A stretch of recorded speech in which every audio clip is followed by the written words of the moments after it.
Bonsoir chers abonnés.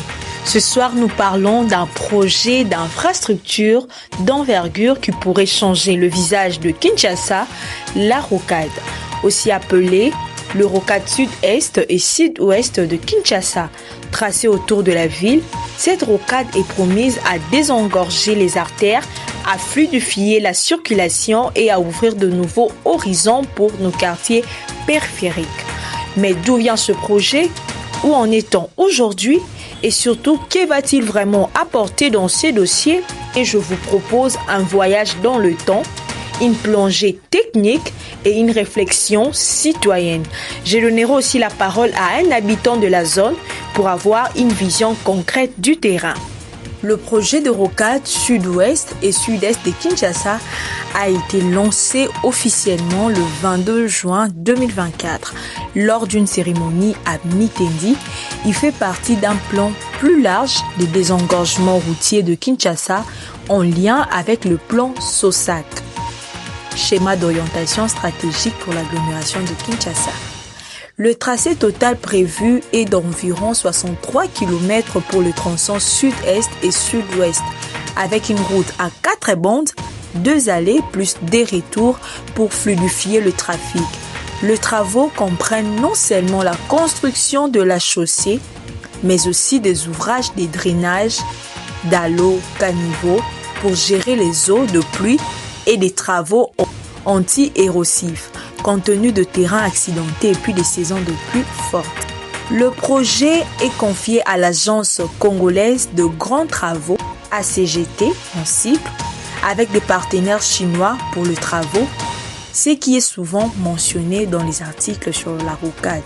Fin mai 2025, le revêtement asphalte a commencé sur plusieurs segments marquant une phase d'accélération. On observe que les travaux de fondation, talus, couches de base, construction de changes routiers pour éviter les engorgements aux jonctions importantes. Le ministre des Infrastructures a récemment exprimé sa satisfaction quant à l'évolution, affirmant que les travaux pourraient être livrés plus tôt que prévu grâce à une cadence soutenue, y compris de travaux nocturnes. L'objectif est de libérer le grand axe intérieur de la ville en servant de route périphérique pour contourner le centre. Cela aidera également à diminuer les embouteillages, ouvrir le quartier périphérique pour faciliter l'accès aux zones isolées, encourager l'investissement immobilier ou commercial. Sans bon drainage, le route risque l'endommagement précoce, surtout en saison de pluie. Les chantiers d'infrastructure en République démocratique du Congo souffrent souvent de retard, de mauvaises finitions ou des dépassements de coûts. La population surveille de coûts réels, la qualité du revêtement. Le projet de la rocade est prometteur et pourrait être transformateur pour Kinshasa. Il est à la fois une réponse aux embouteillages, au désenclavement, aux difficultés de mobilité et une carte pour le développement urbain.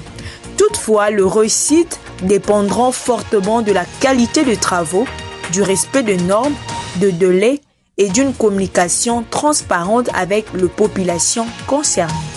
Le risque est qu'une fois le projet démarré, la fatigue ou les obstacles financiers ou techniques menacent de le faire stagner, comme cela s'est déjà vu pour d'autres grandes infrastructures. Laissons la place à M. Gary qui nous explique la réalité du terrain. Oui, en tant qu'habitant de ce coin, les travaux de la construction de la route rocade, et ça va essayer un peu de résoudre un tout petit peu le grand souci qu'on a toujours eu dans la route Matadi. Pourquoi? Parce que nous avons de grands camions. À chaque fois, ça essaie un peu de paralyser la circulation. Parce que si c'est pendant la journée et qu'on laissait ces véhicules transiter, ça dérange un tout petit peu. Pourquoi? Parce que voir la dimension de la route de Matadi-Kinshasa, cela ne permet pas que la circulation soit effectuée par toutes sortes de véhicules. Et à chaque fois, il y a toujours d'embouteillages. À chaque fois, il y a une difficulté des transports de moyens bus pour atteindre Mitendi. Alors, les habitants de Mitendi ont toujours eu un sérieux problème de la rentrée au niveau de Matadi Kibala. Pourquoi? Parce que ceux qui font les transports en commun, les chauffeurs de bus, ils se découragent de ne pas arriver à Mitindi. Pourquoi? Parce que pendant ces heures-là, par exemple, lorsqu'on arrive à 15 heures, il y a maintenant un afflux de véhicules, des grands camions. Alors, nous, en tant qu'habitants de ces coins, parfois on se retrouve qu'on a la difficulté, voire même de se procurer une moto, et les prix des motards, ça galope, et les taxis en commun aussi devient rare. C'est dur à supporter, c'est amer à boire. Mais pour ce qui concerne ces travaux de la construction de cette route, ça va nous permettre un peu d'arriver à temps et d'entrer aussi à temps.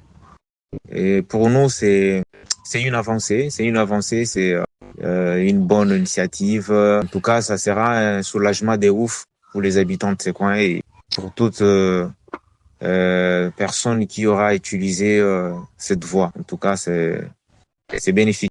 Depuis que les travaux ont fait débuter, nous qui sommes les habitants d'environ, nous avons aucun problème concernant la circulation. Tout ça se passe comme d'habitude. Les transports, c'est toujours facilité. Il y a aucun problème qu'on enregistre. Vraiment, c'est un travail de la route. Mais à ce qui est de la circulation, tout reste comme d'habitude. Pour l'évolution de la rocade, moi, je pense que avec la discipline, parce que c'est au moins chaque jour que ces messieurs travaillent, ils sont là jour et nuit. Je pense que le travail sera terminé dans le délai. Je ne pense pas qu'il y aura quelque chose qui pourra ralentir le travail pour que les délais ne soient pas respectés. Pour dire que la fin sera peut-être repoussée. Je pense avant que l'année 2026 ne termine, je ne pense pas qu'il y aura quelque chose qui pourra freiner. Tout ira bien et puis ça va se terminer au temps qu'il faut. Parce que nous voyons chaque jour, ils sont en train de travailler. On va faire les adieux aux problèmes de la circulation. Et voilà, chers abonnés, c'était Monsieur Gary qui nous a expliqué la réalité du terrain. La rocade est un projet porteur d'espoir pour le Quinois. Au-delà d'un simple chantier, il s'agit d'une vision pour une ville plus fluide, mieux connectée et économiquement dynamique. Toutefois, pour que ces projets deviennent une réussite, il faudra une exécution rigoureuse de travaux, une transparence dans la gestion, une implication citoyenne dans le suivi. La rocade peut transformer Kinshasa, cher Aboni, si elle est menée avec sérieux. Sinon, elle risque de rejoindre la longue liste de projets inachevés. Vous habitez Kimwenza, Maluku-Ntsele ou une autre zone concernée par la rocade? Quelle est votre expérience avec ces travaux? Laissez votre avis en commentaire, vos témoignages comptent pour enrichir cette discussion. Et surtout, abonnez-vous à cette chaîne pour plus de dossiers, d'analyses et des reportages sur terrain. Vous avez besoin d'un spot publicitaire, d'une voix off ou d'un contenu promotionnel pour votre entreprise, église ou activité? Contactez-moi directement. Je conçois, écris, enregistre et monte vos spots de A à Z avec professionnalisme. Abonnez-vous à Gemi Voice pour ne rien manquer.